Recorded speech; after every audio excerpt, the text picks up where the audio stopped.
ఈ రోజుల్లో మన ఫాస్ట్ లైఫ్లో హార్ట్కి సంబంధించిన గుండెకి సంబంధించిన వ్యాధులు చాలా కామన్ అయిపోయాయి. చిన్న వయసులో 20 సంవత్సరాల వయసులో నుంచే గుండెకు సంబంధించిన వ్యాధులు చూస్తూ ఉన్నాం. అది హార్ట్ అటాక్స్ కానివ్వండి, హార్ట్ ఫెయిల్యూర్ కానివ్వండి, హార్ట్ రిథంలో తేడాలు కానివ్వండి, ఇవన్నీ మన లైఫ్ స్టైల్లో మార్పులు వచ్చినందువల్ల జరుగుతూ ఉన్నాయి. గుండెకి సంబంధించిన వ్యాధులు రావడానికి మాడిఫైయబుల్ రిస్క్ ఫ్యాక్టర్స్ అంటే మన చేతుల్లో ఉన్న రిస్క్ ఫ్యాక్టర్స్ ఉంటాయి. మనం కంట్రోల్లో పెట్టుకోగలిగితే గుండెకి సంబంధించిన వ్యాధులు తగ్గించుకోగలుగుతాం. కొన్ని మన చేతుల్లో లేవు, నాన్ మాడిఫైయబుల్ రిస్క్ ఫ్యాక్టర్స్ అంటాం. ఫర్ ఎగ్జాంపుల్, వయసు అనేది మన చేతుల్లో లేదు. వయసు పెరుగుతున్న కొద్దీ గుండెకి సంబంధించిన వ్యాధులు వచ్చే ఛాన్సెస్ ఎక్కువగా ఉంటాయి. అలాగే జెనెటిక్స్, మన పుట్టుకతో వచ్చే జీన్స్ మనం ఇప్పుడు మాడిఫై చేయలేము. అది కాకుండా మాడిఫైయబుల్ రిస్క్ ఫ్యాక్టర్స్ చాలా ఉన్నాయి. వీటిని మనం కంట్రోల్ చేసుకోగలిగితే గుండెకి సంబంధించిన వ్యాధుల్ని చాలా వరకు దూరంగా నెట్టేయగలం. మొదటిది వ్యాయామం, ఎక్సర్సైజ్. ప్రతిరోజు 30 నిమిషాల నుంచి 45 నిమిషాలు బ్రిస్క్ వాకింగ్ అనేది చాలా ఇంపార్టెంట్. రెండోది స్మోకింగ్ కంప్లీట్గా స్టాప్ చేయడం. ఈ రోజుల్లో స్మోకింగ్ కన్నా మెట్రో సిటీస్లో ఉండడం వల్ల వచ్చే పెద్ద ప్రమాదం పొల్యూషన్. ఆల్మోస్ట్ ఒక రద్దీ ట్రాఫిక్ ఏరియాలో నించుంటే, ఒక గంట సేపు నించుంటే ఆల్మోస్ట్ ఒక సిగరెట్ స్మోకింగ్తో సమానం అది. సో అంత పొల్యూషన్కి ఎక్స్పోజ్ అవ్వడం వల్ల రిస్క్ చాలా ఎక్కువ అవుతుంది హార్ట్కి సంబంధించి.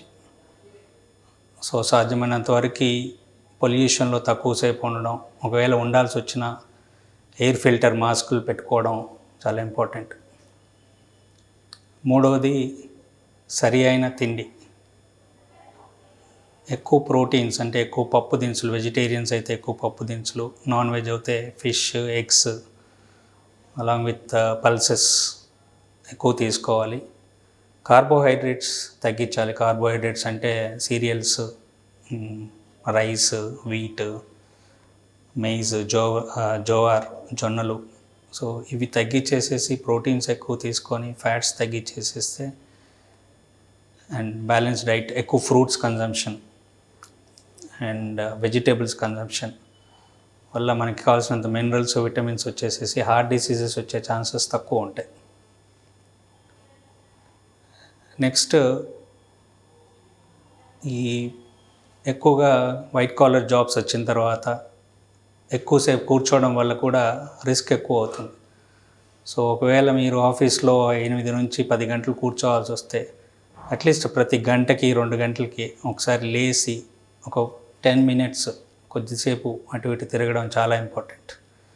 సిట్టింగ్ అట్ వన్ పొజిషన్, ఒకే చోట కూర్చోవడం వల్ల రక్తనాళాల్లో బ్లాక్స్ ఏర్పడే ఛాన్సెస్ ఎక్కువ ఉంటాయి. Next, adequate sleep. ప్రతి వ్యక్తి 6 నుంచి 7 గంటలు సరి అయిన స్లీప్, డిస్టర్బెన్స్ లేకుండా ఉండే స్లీప్ చాలా ఇంపార్టెంట్. ఈ రోజుల్లో మొబైల్ ఫోన్స్ మన జీవితాల్లో ఒక భాగం అయిపోయాయి. సో నైట్ టైంలో అట్లీస్ట్ మొబైల్ ఫోన్స్ సైలెంట్ మోడ్లో పెట్టుకొని పడుకునే ముందు అట్లీస్ట్ 1 గంట 2 గంటల ముందు వరకు మొబైల్ ఫోన్స్ చూడకపోవడం చాలా ఇంపార్టెంట్. దెన్ ఆల్కహాల్ అనేది అసలు అలవాటు చేసుకోకుండా ఉంటే మంచిది. ఒకవేళ అలవాటు ఉన్నా తగ్గించడం మంచిది.